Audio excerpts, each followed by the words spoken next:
Optik formda adınız soyadınız kısmını kurşun kalemle dolduruyorsunuz. İl kısmına 21, ilçe kısmına 10 diye kodluyorsunuz. Doğum tarihinizi yazıyorsunuz. Hemen alan arkadaşlarım varsa isim soy isimlerini doldursunlar. Hemen doldurmaya başlayın arkadaşlar.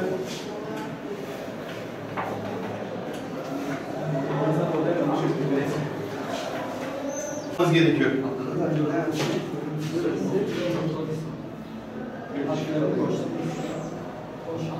İlk başta ismini şuraya yaz. Buradan doldur. Sonra her bir ismin altına gereken bilgileri yaz.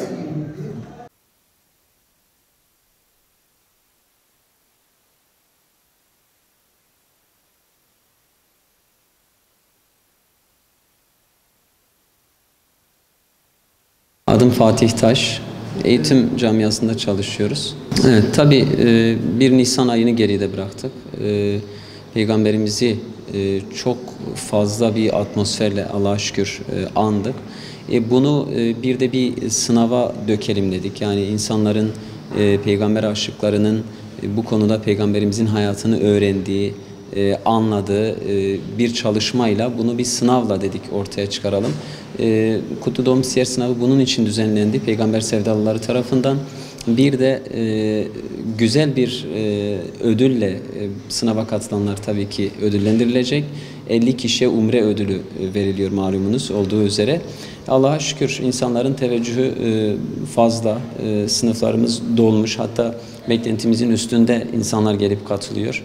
Yerleştirmede bazen sıkıntı yaşadık ama bir sıkıntı olmadan Allah'a şükür belirttiğimiz saatte, günde sınavımızı şu anda gerçekleştiriyoruz.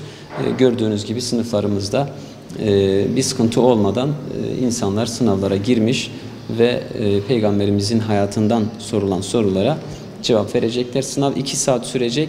Saat 12'de inşallah sınavımızı da bitireceğiz.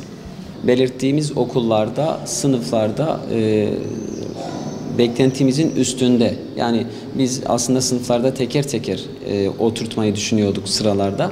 Fakat baktık ki teveccüh fazla, insanlar gelip katılıyor. Kimseyi geri çevirmeyeceğiz zaten, çevirmedik.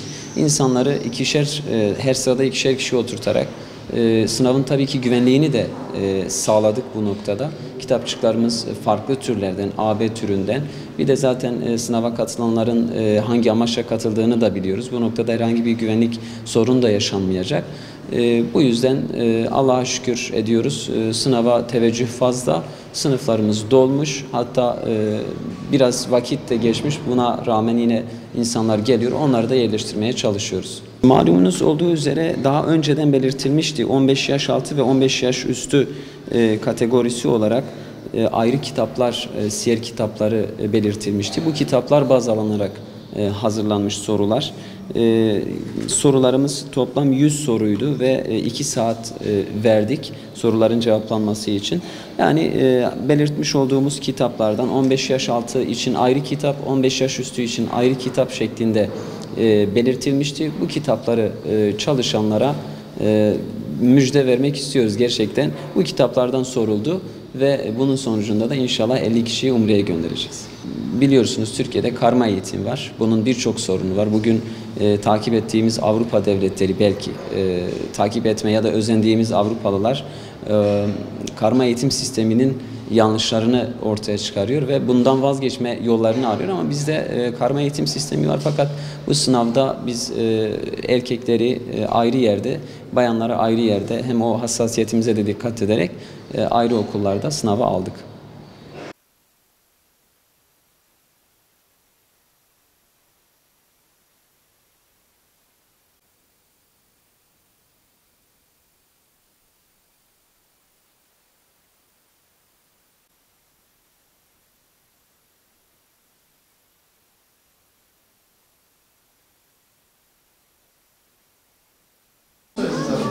Hacer Enelci. Kutlu Doğum bizim için peygamberi sevmek, peygamberi yaşamak, onu örnek almak için yaptığımız faaliyetleri ifade ediyor. Biz bugün yapılan siyer yarışması da zaten onun bir örneği. Peygambere olan sevgimizin ispatı. Evet, çok yoğun bir katılım var. Yani şu an Diyarbakır'da belki yüzlerce, belki binlerce kişi burada. Yani bunu ülke geneline yayarsanız daha 10 binler, belki 100 binler. Yani çok büyük bir katılım var. Biz de hatta burada izdiham da yaşadık, yani çok fazla insan olmasından başka okullara aktardık yani. Yani gençlerimiz yani bu konu hakkında, yani peygamberi tanımak hakkında bu sınavlar sayesinde bilgilerini arttırıyorlar. Sadece bir ödül olarak düşünmemeliyiz bunu. Hani peygamberin hayatını öğrenmek, siyerini öğrenmek olarak da düşünmeliyiz. Yani gençlerin bu katılımı çok güzel. Hani öyle değerlendirmek de lazım.